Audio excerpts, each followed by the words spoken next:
हरे राम राम राम हरे हरे, हरे कृष्ण कृष्ण कृष्ण हरे हरे, हरे राम राम हरे हरे, हरे कृष्ण कृष्ण कृष्ण हरे हरे, हरे राम राम हरे हरे, हरे कृष्ण कृष्ण कृष्ण हरे हरे, हरे राम राम हरे हरे, हरे कृष्ण कृष्ण कृष्ण हरे हरे। गोपिका जीवनस्मरणं गोविन्दा गोविन्दा।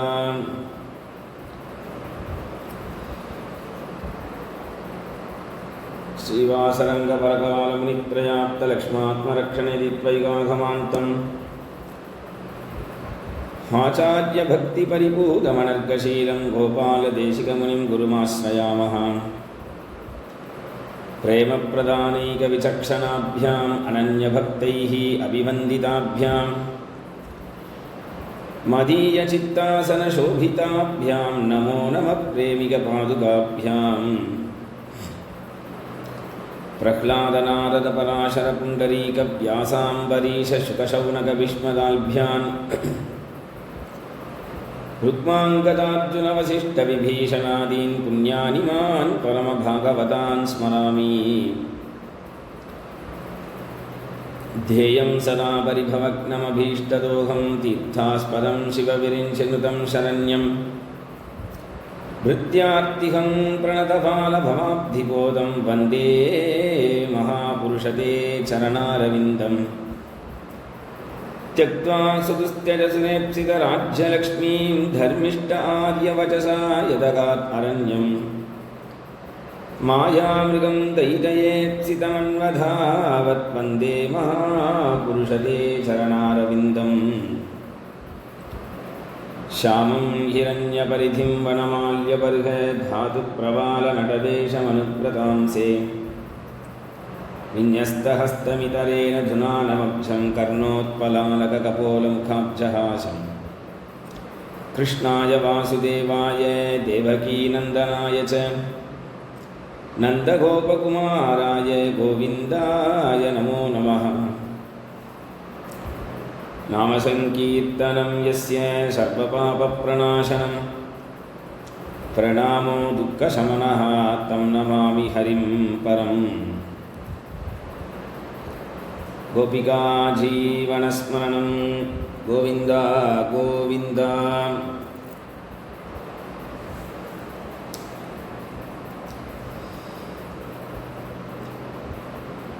இந்த பூலோகத்தில்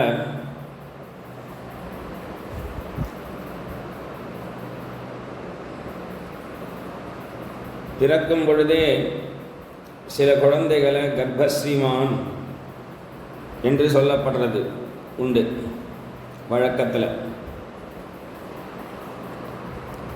கர்ப்பஸ்ரீமான் அப்படின்னு சில குழந்தைகளை, எந்த குழந்தைகளை அப்படி சொல்லுவோம் என்று கேட்டால், இந்த குழந்தை தான் பிறந்த பிறகு படித்து பெரிய ஆளாக ஆகி வேலைக்கு போய் சம்பாதிச்சு குடும்பத்தை காப்பாற்றணும் என்கின்ற நிலை எந்த குழந்தைக்கு இல்லையோ அந்த குழந்தைய கர்ப்பஸ்ரீமான் பொதுவாக சொல்கிற வழக்கம் இது. ஆனால் சுகபிரம்ம முனிவர் ஆனால் இங்கே பாகவதத்தில் கர்ப்பஸ்ரீமான் என்று யாரை சொல்கிறார் என்று கேட்டால், பிறக்கும் பூலோகத்துக்கே சக்கரவர்த்தியே ஆனாலும் அவனுக்கு புத்திரனாக பிறக்கிறவனாக இருந்தாலுமே அந்த ஐஸ்வர்யம் அழியக்கூடியது, சாஸ்வதம் இல்லை. இப்போ சாஸ்வதம் இல்லாத ஒரு ஐஸ்வர்யத்தை வச்சுருக்கிறவனுடைய புத்திரனை எப்படி கர்ப்பஸ்ரீமான்னு சொல்கிறது? 14 லோகத்துக்குமே புவனாதிபதியே ஆனாலும் கூட, கோடி அண்டங்களுக்குமே ஒருத்தன் அதிபதியே ஆனாலும், அவனுடைய புத்திரனே ஆனாலும் அவனை கர்ப்பஸ்ரீமான்னு சொல்கிறது சுகபிரம்ம முனிவருக்கு உகந்ததா இல்லையா? அப்போ அவர் ஒருத்தனை கர்ப்பஸ்ரீமான்னு சொல்கிறார். காரணம் என்னன்னா, கர்ப்பத்திலேயே பகவத் சாட்சா்காரம் யாருக்கு ஆயிருக்கோ அவனை போய் கர்ப்பஸ்ரீமான் என்று சொல்கிறார். அவனைத்தான் சொல்லணும்னு. கர்ப்பத்திலேயே சாட்சா்காரம். பிரகலாதனுக்காவது 7 வயசுல தான் பகவத் சாட்சா்காரம் ஆச்சு. துருவன் 5 வயசுல காட்டுக்கு போய் தபசு பண்ணி பகவானை சாட்சா்காரம் பண்ணினான். ஆனால் கர்ப்பத்திலேயே சாட்சா்காரம் பண்ணது என்பது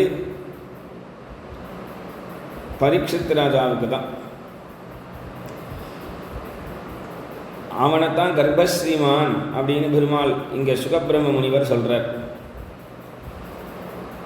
ஏன் என்று கேட்டால், அங்குஷ்டமாத்திரம் அமலம் ஸ்புரத்புரட்டமௌலினம். கர்ப்பத்தை, உத்திரையினுடைய கர்ப்பத்தை பிரம்மாஸ்திர பிரயோகம் வந்து தாக்கினது. அந்த பிரம்மாஸ்திரத்தில் இருந்து சுதர்சன சக்கரத்தினால பகவான் உத்திரையையும் காப்பாற்றி கர்ப்பத்தில் இருக்கக்கூடிய சிசுவையும் காப்பாற்றினான்னு சொன்னோம். இப்போ அந்த குழந்தை எப்படி இருக்கு கர்ப்பத்தில் என்று கேட்டால், அங்குஷ்டமாத்திரம் அமலம் ஸ்புரத்புரட்டமௌலினம் அபீச்ச தர்சனம் ஷியாமம் தடித்வாசசமச்சுதம் ஸ்ரீமத்தீர்ഘசதுர்பாகும் தப்தகாஞ்சனகுண்டலம் க்ஷதஜாக்ஷம் கதாபானிம் ஆத்மனः சர்வதோ திசம் பரிப்ரமந்தம் விகாபாம் பிராமயந்தம் கதாம் முகுஹும். அங்குஷ்டமாத்திரம், ஒரு சான் அளவுக்கு கர்ப்பத்திலேயே பகவான் குழந்தையா சாட்சாத்கரிக்கிறானா. அந்த குழந்தைக்கு சாட்சாத்காரம் கொடுக்குறானா. அந்த குழந்தைக்கு இப்படி இப்படி வயிற்றில் போயிட்டு வர மாதிரி பகவானும் இந்த பக்கம் அந்த பக்கம் சங்கு சக்கர கதாதாரியாய் சதுர்புஜத்தோட கையில் தாமரை புஷ்பத்தோட கதையோட ரத்ன கிரீடம் தலையில் காதில் குண்டலங்கள் குட்டி ஒரு ஜான் அளவுக்கு பகவான் கர்ப்பத்தில் குழந்தையோட உலா வரான், விளையாட்டு காமிக்கிறான்.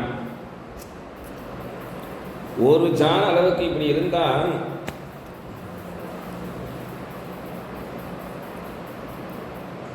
அது அழகா இருக்குமா அப்படின்னா, நம்ம ஆத்திலேயே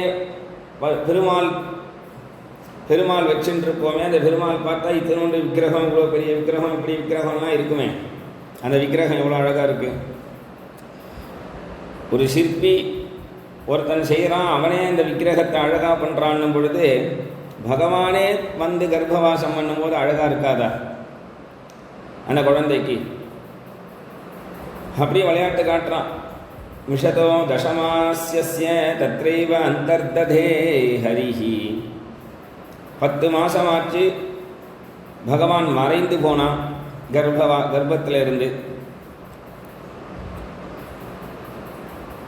கர்ப்பத்திலேருந்து மறைஞ்சு போனதும் இந்த குழந்தை லோகத்துக்கு வந்து பிறக்கிறது. நல்ல அனுகூலமான கிரக நட்சத்திரம் இருக்கக்கூடிய சமயத்தில் வந்து பிறக்கிறது. உடனே தர்மபுத்திரர் சந்தோஷப்பட்டு குழந்தைக்கு கணிக்க வேண்டிய ஜாதகர்மாவை அங்கே இருக்கக்கூடிய சாஸ்திரம் படித்த பெரியோர்கள் மூலமாக கணிக்க சொன்னார். இவன் எப்படி இருப்பான்? அத்தனை பேரும் சொன்னான். பார்த்த பிரஜாவிதா சாட்சா இக்ஷ்வாகுரிவமானவகாம் பிரம்மண்யः சத்யசந்தஸ்ச ராமோ தாசரதிர்யதாம் ஏஷதாதா சரண்யஸ்ச யதா யௌஷீனரஷிபிः யசோ விதனிதாஸ்வானாம் தௌஷ்யந்திரிவயஜ்வனாம். இவன் வந்து வம்சங்களை ஸ்தாபிக்கிறதுல,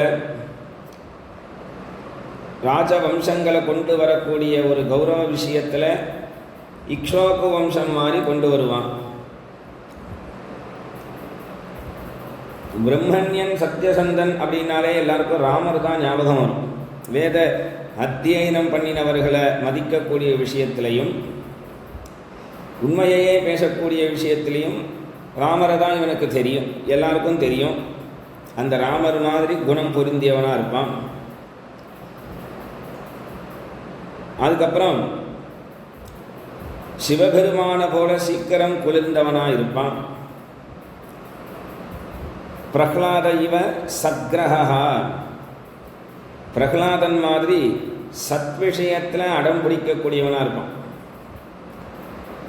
சத்விஷயம் எது? சத்விஷயம் பகவானை உணர விஷயத்துக்கு, பகவானை உணரக்கூடிய விஷயம் எதெல்லாம் இருக்கோ அதை தெரிஞ்சிக்கக்கூடிய ஆவல் யாருக்கு இருக்கோ அதுதான் சத்விஷயம்னு.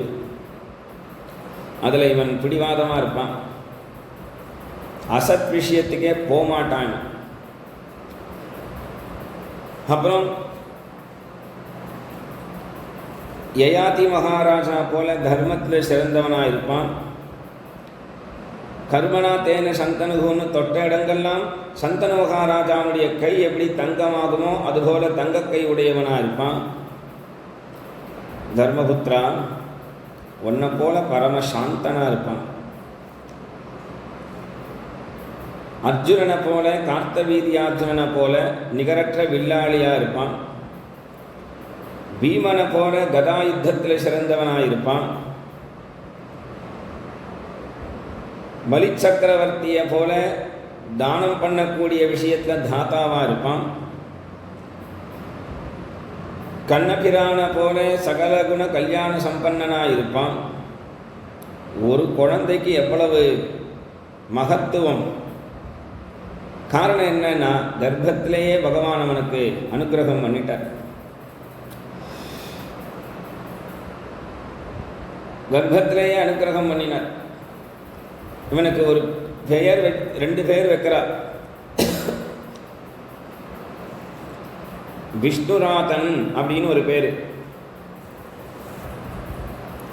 ராதன் அப்படின்னா பிச்சை. பகவான் விஷ்ணுவினால போடப்பட்ட பிச்சை என்பதனால விஷ்ணுராதன். பகவான் விஷ்ணுவினால போடப்பட்ட பிச்சைங்கிறதுனாலேயே விஷ்ணுராதன். மற்றொன்று, இந்த குழந்தை பிறந்ததும் எல்லா குழந்தையும் குவா குவா குவான் தான் கத்தும். அதே போல் இந்த குழந்தையும் குவா குவாங்கிறது.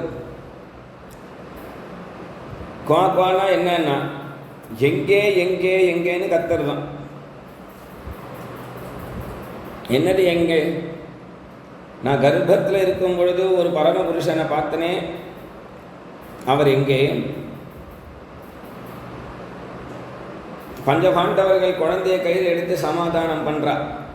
குழந்தை இப்படி பார்க்கறது, ஒன்றை பார்க்கலையே, நான் ஒன்றை பார்க்கலையே, ஒன்றை பார்க்கலையே அப்படின்னு பஞ்சபாண்டவர்கள் கை பூரா வலம் வந்து குந்தியினுடைய கையில் வந்து குந்தி சமாதானம் பண்ணுறா. குந்தியையும் பார்த்து ஒன்றை பார்க்கலையே கர்ப்பத்தில்.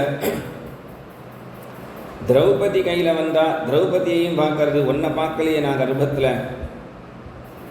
இப்படி எல்லார் கையில் வந்து அழுதுண்டே இருந்த குழந்தை அங்கே கிருஷ்ணருடைய திருக்கரத்தில் அப்படி வந்து விழுந்ததும் கிருஷ்ணர் அப்படி பார்க்கறது, பார்த்து சொல்கிறது, உன்னைத்தானே நான் கர்ப்பத்தில் இருக்கும்பொழுது பார்த்தேன்.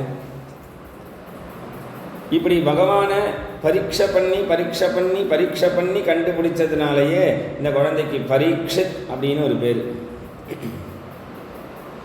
மற்றொரு காரணம், பரீட்சீனேஷு குருஷு. பஞ்சபாண்டவர்களுடைய வம்சத்துக்கு குரு வம்சம்னு பேர். அந்த வம்சம் நஷ்டமடையாமல் மறுபடியும் இவனால் தழைக்கப்பட்டது இந்த குரு வம்சம் என்பதனாலேயே பரீட்சித். பவிஷ்யதி ந சந்தேகோ மகாபாகவதோ மகான். பரமபாகவதோத்தமன் அப்படிங்கிறதுல சந்தேகமே இல்லை. இவனுடைய அரசாட்சி காலத்தில் தர்மத்தை ஸ்தாபிப்பான், அதர்மத்தை நிக்கிரகம் பண்ணி கலி நிக்கிரகம் பண்ணுவான். கலியையே அடக்கி தர்மஸ்தாபனம் பண்ணுவான். சிறு வயதிலேயே ஒரு பிராமணருடைய சாபம் ஏற்பட்டு ஒரு சாதுவனுடைய சங்கம் கிடைத்து மோட்சத்தை அடைவான். ஒரு சாதுவனுடைய சங்கம் கிடைத்து மோட்சத்தை அடைவான் என்று சொன்னதும் தர்மபுத்திரர் சந்தோஷப்பட்டார். சிறு வயதிலேயே மோட்சத்தை அடைஞ்சிருவான் போயிடுவான் அப்படின்னா சந்தோஷப்படுவானே என்று கேட்டால், 100 வயசாகியும் ஒரு மனுஷனுக்கு ஒரு பாகவதம் கிடைக்கல, ஒரு சத்சங்கம் கிடைக்கல, ஒரு ராமாயணம் கிடைக்கல, ஒரு பிரபந்த பாராயணம் பிரபந்தம் தெரியல, சேவா காலம் பண்ண தெரியல, ஒரு திருப்பல்லாண்டு திருப்பாவை கூட தெரியல, ஸ்தோத்திர பாடங்கள் கூட தெரிஞ்சிக்க வேண்டிய ஒரு விஷயத்தை கூட தெரிஞ்சிக்கல, நித்தியபடி சரி தெரிஞ்சிக்க வேண்டிய ஸ்தோத்திரங்களை கூட தெரிஞ்சிக்காத ஒருத்தன் 100 வயசு வாழ்ந்தும் கூட என்ன சொல்லணும்னா அவனை நடமாடக்கூடிய பிணம்னு தான் சாஸ்திரம் சொல்றது. அதே சிறு வயதிலேயே பகவத் குணத்தை தான் தெரிஞ்சின்ற ஒரு குழந்தை பகவானுடைய திருவடி அவன் இறந்து போயிட்டான்னு சொன்னா கவலைப்படாத, அவன் பகவானுடைய திருவடி அடைஞ்சுட்டான். சந்தோஷப்பட்டார் தர்மபுத்திரர். பகவான் கொஞ்ச காலம் அங்கே இருந்துட்டு அர்ஜுனனை அழைச்சிண்டு துவாரகைக்கு கிளம்பி போயிட்டார். தர்மபுத்திரர் அரசாட்சி பண்ணிட்டு இருக்கார். ஒரு நாள் விதுரர் தீர்த்த யாத்திரையா போயிருந்த விதுரர் பஞ்சபாண்டவர்கள் யுத்தத்தில் ஜெயித்து துரியோதனன் அடிபட்டு போயிட்டான். தர்மபுத்திரர் தான் இப்போ சக்கரவர்த்தியா இருக்கார் என்று கேள்விப்பட்டு அந்த தர்மபுத்திரரை விசாரிச்சுட்டு அந்த தர்மபுத்திரரிடத்திலேயே திருதராஷ்டிரன் அவன் அந்த தர்மபுத்திரன் அண்டி இருக்கான். அந்த திருதராஷ்டிரனுக்கும் காந்தாரிக்கும் புத்திமதி சொல்லி வைராக்கியத்தை உண்டு பண்ணி காட்டுக்கு அழைச்சிட்டு போயிடணும் என்று சங்கல்பம் பண்ணி விதுரர் வரார்.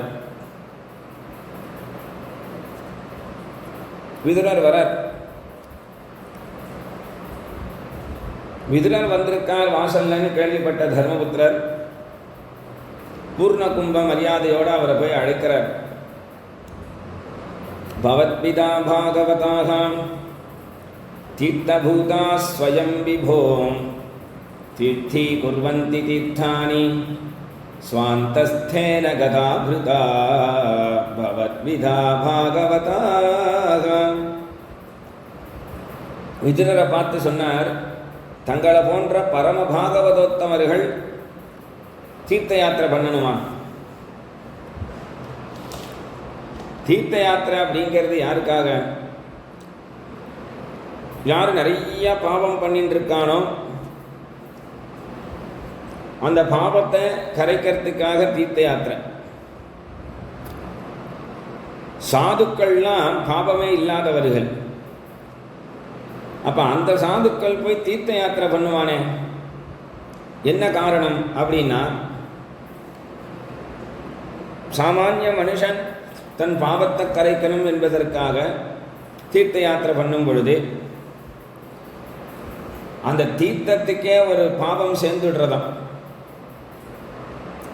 அப்ப அந்த தீர்த்தம் தன்னுடைய பாவத்தை எங்க போய் கரைக்கும் என்று கேட்டால் சாதுக்களுடைய ஸ்பர்ஷத்தினால. அதனால இப்பேற்பட்ட பரம பாகவதோத்தமரான தாங்கள் தீர்த்த யாத்திரை பண்ண வேண்டிய காரணம் என்ன? மேலும் என்னன்னா, யுஷ்மத் பக்ஷாயா சமேதிதான் என்று உலகத்தில் எல்லாரும் எப்படி இருப்பான்? ஒரு மனுஷன் சௌக்கியமா இருக்கும் பொழுது கூட இருப்பான். அவனுக்கு கஷ்டம் கவலை துக்கம்லாம் வந்துடுத்துனா அவனை விட்டு விலகி போயிடுவான், யாரா இருந்தாலும் சரி. ஆனால் வாஸ்தவத்தில் ஒரு மனுஷன் கஷ்டமாக இருக்கும்பொழுது தான் கூட இருந்து நாம் உதவி பண்ணணும். சௌக்கியமாக இருக்கும்போது போயிடக்கூடாது. ஏன்னா அந்த சௌக்கியத்துக்காக போகிறோன்னு ஆகிடும். விதுரரை பார்த்து சொன்னார், நாங்கள் கஷ்டப்பட்டு இருந்த காலத்திலிருந்து எங்கள் கூடவே இருந்தேலே சித்தப்பா, இப்போ நாங்கள் சௌக்கியமாக இருக்கோம் கிருஷ்ணனுடைய கிருபையில். இப்போ உங்களை காணதே இல்லையே என்று பேசிட்டு சமாதானம் பண்ணிட்டு விதுரரை அழைச்சிட்டு போய் ஒரு அரண்மனை கொடுத்தார். விதுரர் அந்த அரண்மனையிலிருந்து கிளம்பி திருதராஷ்டிரன் இருக்கக்கூடிய அரண்மனைக்கு வர, திருதராஷ்டிரன் வந்து விதுரர் வந்திருக்காங்கிறத கேள்விப்பட்டதும் விதுரர் வந்து, அண்ணா என்னதான் இருந்தாலும் விதுரர் திருதராஷ்டிரன் 100 புத்திரர்களை பறி கொடுத்தவன். அப்போ அவனுக்கு துக்கம் இருக்கும். முதல்ல அந்த துக்கத்தை விசாரிக்கணும், அப்புறமா ஒரு கால் அந்த துக்கத்தை விசாரிக்கும் பொழுது அவன் மனசில் அந்த கவலை இருந்ததுன்னு சொன்னால் வைராக்கியத்தை உண்டு பண்ணுறது ஈஸி, சுலபம். அதனால் துக்கத்தை விசாரிக்கிற வியாஜத்தில் வைராக்கியத்தை உண்டு பண்ணிடலாம் என்று நினச்சி, அண்ணா நான் விதுரன் வந்திருக்கேன், நம்முடைய குழந்தைகள் 100 பேர் இறந்து போயிட்டாலேன்னா அப்படின்னு வருத்தமாக கேட்டார். உடனே திருதராஷ்டிரன் என்ன சொன்னான், விதுரா வந்துட்டியா, நல்ல வேலை, எனக்கு இந்த 100 பேர் போனாலே அதை பற்றி கவலையே இல்லை. இப்போ நான் என்ன சௌக்கியமாக இருக்கேன்னு தெரியுமா, தர்மபுத்திரன் என்னை என்னமா கவனிச்சுக்கிறான், பீமன் எனக்கு எப்படி வேலைக்கு காத்தால எழுந்தா பல் தேய்க்கிறதுக்கு ப்ரஷ்ஷில் பேஸ்ட்டு போட்டு தரான், எனக்கு காஃபி கலந்து கொடுக்குறான், என்னை குளிப்பாட்டுறான், விதவிதமான வஸ்திரங்கள் கலரை சொல்லி எந்த வஸ்திரம் போட்டுக்கிறேன்னு என்னை கேட்குறான், காத்தால டிஃபன் தரான், மத்தியானமான இலை போட்டு சாப்பாடு, விதவிதமான சாப்பாடு அவனே ஊட்டி விடுறான் எனக்கு. அப்புறம் கொஞ்சம் விஸ்ராந்தி எடுத்துக்கோங்க பெரியப்பா, கை கால் பிடிச்சி விட்றேன்னு கை கால் பிடிச்சி விட்றான். அப்புறம் சாயங்காலமான கொஞ்சம் மழை பெய்கிற மாதிரி இருக்குது பெரியப்பா, பச்சி போண்டா ஏதாவது வேணுமா என்று கேட்குறான். நான் சௌக்கியமாக இருந்துருக்கேன், எனக்கு 100 பேர் போனதை பற்றி கவலையே இல்லை. ஏன்னா துரியோதனா அப்படின்னு நான் என் மூத்த புத்திரனை கூப்பிட்டேன்னா என்ன சொல்லுவான், ஏன் கத்துற, ஆய மூடு அப்படின்னு அடக்குவான். ஆனால் இங்கே தர்மபுத்திரன் எனக்கு மரியாதை கொடுக்குறான், பீமன் மரியாதை கொடுக்குறான், அர்ஜுனன் மரியாதை கொடுக்குறான். விதுரர் ஏமாந்து விட்டார். இப்போ வருத்தமாக இருப்பார், வைராக்கியத்தை உண்டு பண்ணிடலான்னு நினச்சா சௌக்கியமாக இருக்கார். இருந்தாலும் விதுரர் சொன்னார், பீமாபவர்ஜிதம் பிண்டம் ஆதத்தே கிருஹபாலவதே. அண்ணா உனக்கு வெக்கமா இல்லையா, எந்த பீமனுக்கு குழக்கட்டையில் நீ விஷத்தை கலந்து கொடுத்தியோ உன்னுடைய நேரம் பாரு, அந்த பீமன் சமைச்சு போட்டதை சாப்பிடணும்னு ஒரு நிலைமை வந்துடுது. நீ பண்ணின துரோகத்துக்கு கடைசியில் அவர்களை நீ யாருக்கு துரோகம் பண்ணினியோ அவர்களுடைய கை கீழேயே வந்து நீ அண்டி இருக்கணும்னு ஒரு நிலைமை வந்துடுத்து பத்தியா. உனக்கு ஆகாரம் போடுறானே எதுக்காக, வீட்டை பார்த்துக்கக்கூடிய நாய்க்கு எஜமானன் எப்படி என்ன நினைச்சு ஆகாரம் போடுவான், அந்த மாதிரி உனக்கு ஆகாரம் போட்டுன்னு இருக்கான். நீ இவ்வளவு வயசாகிடுத்து இன்னுமே உனக்கு வைராக்கியம் வரலையே, இன்னும் வாழணும்னு எவ்வளவு காலம்தான் வாழணும்னு ஆசைப்படுவேன். நீ இன்னும் இந்த உலகத்தில் எல்லாமே சாஸ்வதம் நினைச்சுட்டு இருக்கியா, உன்னுடைய 100 புத்திரர்களை கூப்பிட்டு பார்த்த சாஸ்வதம் நினைச்சு அவெல்லாம் இறந்து போயிட்டா.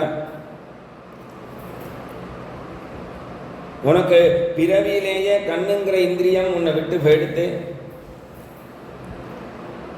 இன்னைக்கு பஞ்சபாண்டவர்களை அண்டி இருக்கன்னு சொல்ற, அந்த பஞ்சபாண்டவர்களும் ஒரு காலத்தில் இந்த லோகத்தை விட்டு போக வேண்டிய நேரம் வந்துடும். நீயும் எவ்வளவு காலம்தான் இருக்க போறன்னு நினைக்கிற. நாம சாகரத்துக்குள்ள வைராக்கியத்தை அடைஞ்சு பகவானிடத்துல போக வேண்டாமா? இன்னமும் நாம உலக விஷயத்திலேயே இருந்துட்டு இருக்கலாமா? முழிச்சிக்கோ, நிதானிச்சுக்கோ, ஜாக்கிரதை என்று சொல்றார். விதுரர் சொன்னது நியாயமாப்பட்டது. உடனே திருதராஷ்டிரன் சொன்னார், விதுரா என்னை இப்பவே அழைச்சிட்டு போயிடு, எங்கேயாவது வைராக்கியம் வந்துடுது. மறுபடியும் இன்னும் கொஞ்ச காலம் இங்கே இருந்தால் சௌக்கியம்தான் வரும், பகவான் அடையக்கூடிய மார்க்கம் மறந்து போயிடப் போகிறதோ என்று.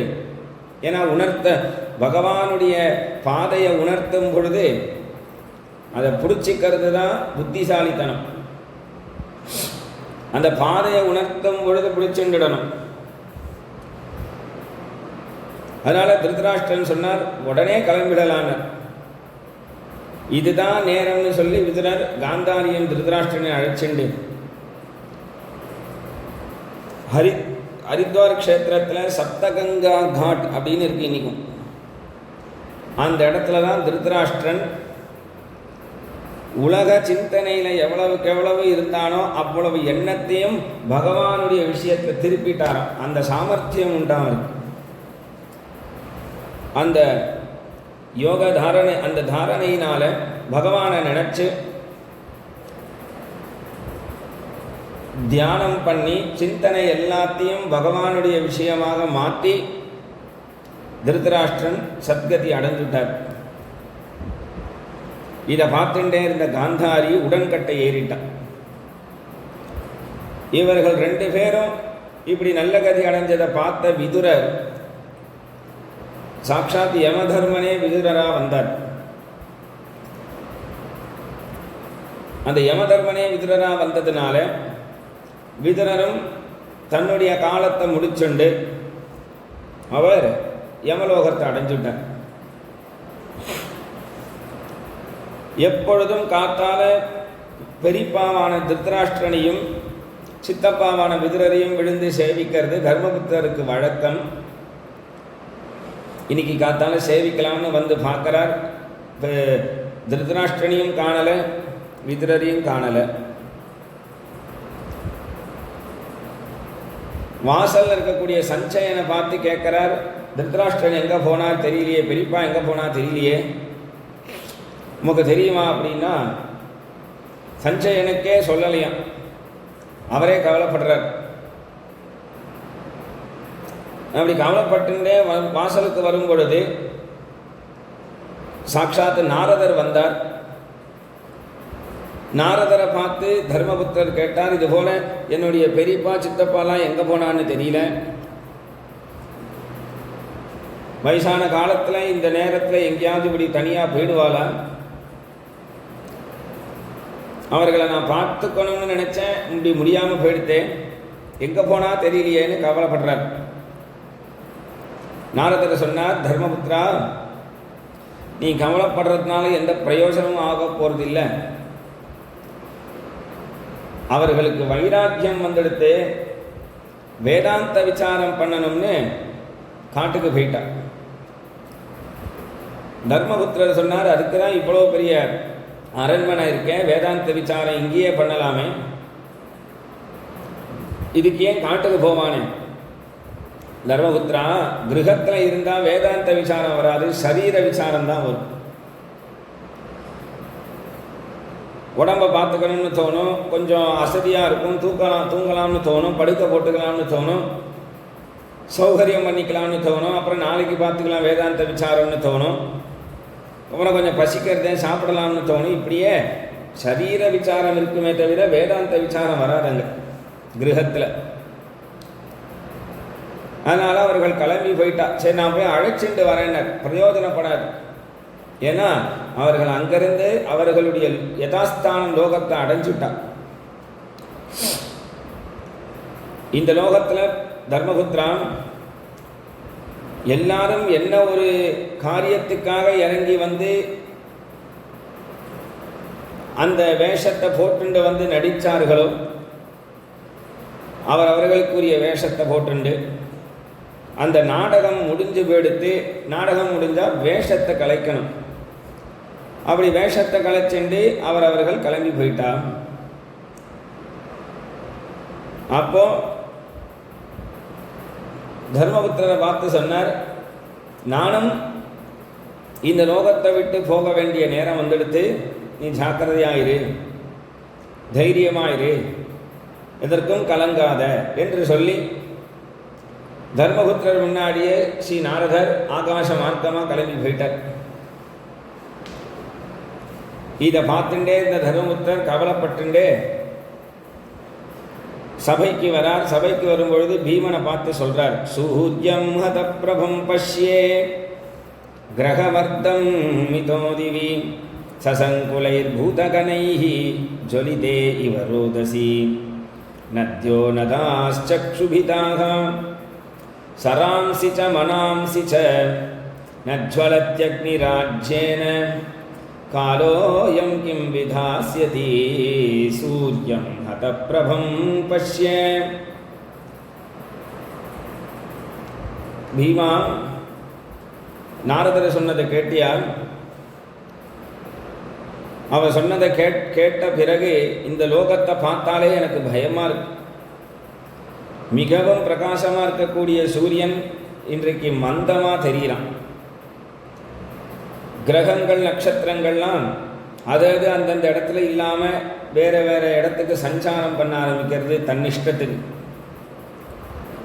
பூதகணங்கள்லாம் என்னை பார்த்து சிரிக்கிறது.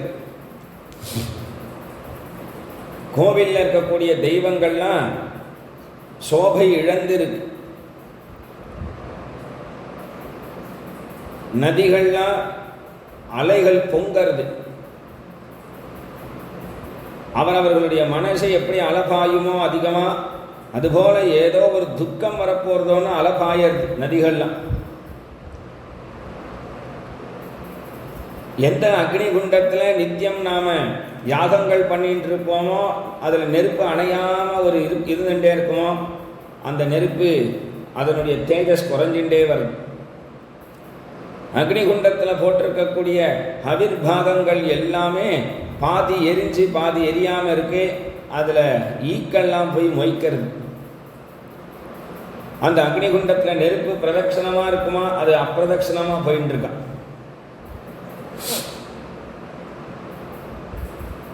பசுமாட்டினுடைய காம்புல இருந்து பால் வர மாட்டேங்கிறது, கறந்தா ரத்தமாக கொட்டுறதா. இந்த மாதிரி ஒரு நிலையை பார்த்தா என்ன நடக்கும்னு தெரியல. நாரதர் சொன்னதை கேட்டியா? இந்த உலகத்தில் யார் யார் என்ன வேஷம் போட்டு நடிக்கணும்னு வந்தாலும் நாடகம் முடிஞ்சு போயிடுத்து வேஷத்தை கலைச்சிண்டாவாவா அவாவாளுடைய லோகத்துக்கு போயிட்டான்னு சொன்னாலே, இந்த மாதிரி நாடகத்துக்கெல்லாம் சூத்திரதாரி பகவான் கிருஷ்ணன் தானே. அந்த கிருஷ்ணன் இந்த லோகத்தை விட்டு போயிட்டான் அப்படின்னு கேட்டோம்னா அப்புறம் நமக்கு என்ன வேலை? இங்கே கிருஷ்ணன் இருக்கிற வரைக்கும் தான் இங்கே தர்மத்துக்கு வேலை. அர்ஜுனன் கிருஷ்ணனோட போய் 7 மாதம் ஆறுது. அவனும் எந்த ஒரு செய்தியையும் சொல்லி அனுப்பலை. துவாரகையில் எல்லாரும் எப்படி இருக்கான்னு தெரியல என்று இப்படி கவலைப்பட்டுட்டே இருக்கும் பொழுது அர்ஜுனன் வரான். சிங்க குட்டி மாதிரி துள்ளி குதிச்சுட்டு வரக்கூடிய அர்ஜுனன் உடம்பெல்லாம் புழுதி படிந்து வஸ்திரங்கள் அங்கங்க கிழிந்து நடந்து வரக்கூட முடியாத நிலையில கஷ்டப்பட்டு நடந்து வரான். அவன் கையில வில்லு இல்லை, சத்திரியன் ஆயுதம் இல்லாமல் இருக்கான். பெருசா தாடியை வளர்த்துட்டு இருக்கான். முகம் சோபை இழந்திருக்கு. அது அர்ஜுனன் தானான்னு கண்டுபிடிக்கவே கொஞ்ச நேரம் ஆயிடுத்தான் தர்மபுத்திரருக்கு. அர்ஜுனா, ஏன்பா இப்படி வந்த? என்ன ஆயிடுத்துப்பா? யாருக்காவது ஏதாவது வாக்க கொடுத்து அதை நிறைவேற்ற முடியாதவனா போயிட்டியா? நீ அப்படி பண்றவன் இல்லையே. யாராவது யுத்தத்தில் உன்னை தோற்கடிச்சிட்டாளா? நீ தோற்கிறவன் இல்லையே. என்ன நடந்தது? நீ துவாரகையிலேருந்து தான் வரியா? ரதத்தில் வரலையா? நடந்து வந்தியா? நடந்து வர காரணம் என்ன? துவாரகையில் வசுதேவன் தேவகி சௌக்கியமா? உத்தவன் சௌக்கியமா? சாத்தியகி சௌக்கியமா? அக்ரூரர் சௌக்கியமா? பிரத்யும்னன் அனிருத்தன் சௌக்கியமா? ருக்மிணி தேவிகள்லாம் சௌக்கியமா? பலராமர் சௌக்கியமா? நம்ம கோவிந்தன் சௌக்கியமா? நம்ம கோவிந்தன் சௌக்கியமான்னு கேட்டதுமே அர்ஜுனன் கதறி அழறான். வஞ்சிதோகம் மகாராஜ ஹரினா பந்துரூபேண येन मे पहृतं तेजः देवविस्मापनं महत् वञ्चितोऽहं महाराज. நம்மளெல்லாம் வஞ்சனை பண்ணி ஏமாத்திட்டு போயிட்டான்னா கிருஷ்ணன், உன்னை ஏமாற்றவே மாட்டானே. யஸ்ய க்ஷண வியோகேன லோகஹ அப்ரிய தர்ஷனஹ. எந்த ஒரு சபையாக இருந்தாலும், நகரமாக இருந்தாலும், வனமாக இருந்தாலும், எனக்கு கிருஷ்ணன் இருக்கிற இடம்தான் சௌக்கியமாக இருந்தது. இன்னைக்கு நம்மளை விட்டு ஏமாத்திட்டு போயிட்டானே. எல்லாம் என் பலம் என் பலம்னு நினைச்சேன்னா, யச்சம்ஸ்ரயா த்ருபதகேகமுபாகதானாம் ராஜ்யம் ஸ்வயம்பரமுகே ஸ்மரதுர்மதானாம் தேஜோகிருதம் கலு மயா விகதஸ்ய மத்ஸ்யः சஜ்ஜீகிருதேன தனுஷாதிகதா ச கிருஷ்ணா. மத்ஸ்யத்தை அடிச்சு திரௌபதியை கைப்பற்றின பராக்கிரமம் அர்ஜுனனுடைய பராக்கிரமம் என்று எவ்வளவு பேர் சொல்லியிருக்கா. கந்தர்வர்களோட யுத்தம் பண்ணி அவர்களை புறமுதுகிட்டு ஓடச் செய்த பராக்கிரமம், நிவாத கவசர்களை யுத்தத்தில் ஜெயித்த பராக்கிரமம், சிவபெருமானோட சண்டை போட்டு பாசுபதாஸ்திரம் பெற்ற பராக்கிரமம், யோ பீஷ்மகர்ண குருஷல்ய சமுஷ்வதப்ர ராஜன்யவர்ய ரதமண்டல மண்டிதாசு அக்ரே சரோ மம விபோ ரதயூதபானாம் ஆயுர்மனாம் சிஜதிருஷா சகவோஜ ஆர்ச்சதே. மகாபாரத யுத்தத்தில் பீஷ்மாச்சாரியார், துரோணாச்சாரியார், கிருபாச்சாரியார், கர்ணன், கர்ணன் இத்தனை பேர், அஸ்வத்தாமன், இவ்வளவு பேரை அடக்கி ஆண்டு என்னுடைய பராக்கிரமம் இன்னைக்கு நடந்து வரக்கூட சக்தி இல்லையே. நர்மான்யுதார ருச்சிரஸ்மித சோபிதானி ஹே பார்த்த ஹே அர்ஜுனா சகே குருநந்தனேதி சஞ்சல்பிதானி நரதேவ ஹிருதி ஸ்பிருஷானி ஸ்மர்த்துர்லுடந்தி ஹிருதயம் மம மாதவஸ்ய சய்யாசநாடன விகத்தன போஜனாதிஷு ஐக்யாத்வயஸ்ய ரிதவானிதி விப்ரலப்தः சக்யः சகேவ பித்ருவத்தனயஸ்ய சர்வம் சேஹே மகாமஹிதயா குமதே ரதம் மே நர்மான்யுதார ருச்சிரஸ்மித சோபிதானி. உலகமே கிருஷ்ணனுடைய மந்தஹாசத்தில் தான் பிரகாசமாக இருந்தது. அந்த மந்தஹாசவதனன் இன்னைக்கு மறைஞ்சு போயிட்டானே. உலகத்தில் அந்த கிருஷ்ணனை அத்தனை மகரிஷிகள், சாதுக்கள் எல்லாரும் எப்படி அழைப்பான்? கிருஷ்ணா, கோவிந்தா, வாசுதேவா, கமலாநாதா என்று எவ்வளவு திருநாமம் வைத்து அவனை அழைப்பான். ஆனால் அந்த கிருஷ்ணன் என்ன எப்படி அழைப்பான் தெரியுமா? ஹே பார்த்தா, ஹே அர்ஜுனா, சகே குருநந்தனா. பார்த்தா, அர்ஜுனா, நண்பனே, தோழா, குருசிரேஷ்டா, இனி யார் என்ன அழைத்தாலும் கிருஷ்ணன் அழைக்கிற மாதிரி ஆகுமா? பகவான் எனக்கு சொல்லிக் கொடுத்த பகவத்கீதை, அந்த பகவத்கீதையை நினைச்சுட்டு அதை மறுபடியும் ஞாபகப்படுத்தினா சமாதானம் அடையலாம்னு நினைச்சேன். ஒரு ஸ்லோகம் கூட எனக்கு ஞாபகம் இல்லையே. குமதே ரதம் மே. இதெல்லாம் நாடகம்னு இப்பன்னா தெரியறது. அவனுடைய பலத்தை தான் இத்தனையும் செஞ்சிருக்கேன்னு இப்பன்னா தெரியறது என்று இப்படி புலம்பக்கூடிய அர்ஜுனனை பார்த்து தர்மபுத்தர் அமைதியாக சிம்மாசனத்தை விட்டு எழுந்தார். சிம்மாசனத்திலேருந்து ராஜா எழுந்தா உடனே அந்த சிம்மாசனத்தை ராஜா போராட்டத்துக்கெல்லாம் எடுத்துடுவா. சத்திரம், சாமரம், கொடை எல்லாம் சகல பரிவாரங்களோட. தர்மபுத்திரர் அது எல்லாத்தையும் நிறுத்துன்னு சொல்லி பரீட்சித்து குழந்தை பெரியவனானதும் அவனுக்கு பட்டம் கட்டி வை என்று மந்திரிகளிடத்த ராஜ்யத்தை படைச்சார். பஞ்சபாண்டவர்களும் தர்மபுத்திரரை பின்தொடர்ந்து எல்லாரும் கங்கையினுடைய உற்பத்தி ஸ்தானத்துக்கு வர. கங்கையினுடைய உற்பத்தி ஸ்தானத்துக்கு வந்து அந்த கங்கையில இறங்கி இவர்களாம் சொர்க்கத்தை அடைந்தார்கள். ஏன்னா சாட்சாத் தேவர்கள் தான் பஞ்சபாண்டவர்களாக வந்தார். சாட்சாத் தர்ம தேவதை தான் தர்மபுத்திரராக அவதரித்தார். வாயு பகவான் தான் பீமன், தேவேந்திரன் தான் அர்ஜுனன், அஸ்வினி குமாரர்கள் நகுல சகாதேவர்கள். இவன் 5 பேருடைய மனைவியும் 5 ரூபமாக வர வேண்டான்னு ஒரே சக்தியாக கிளம்பி வந்தது தான் திரௌபதி.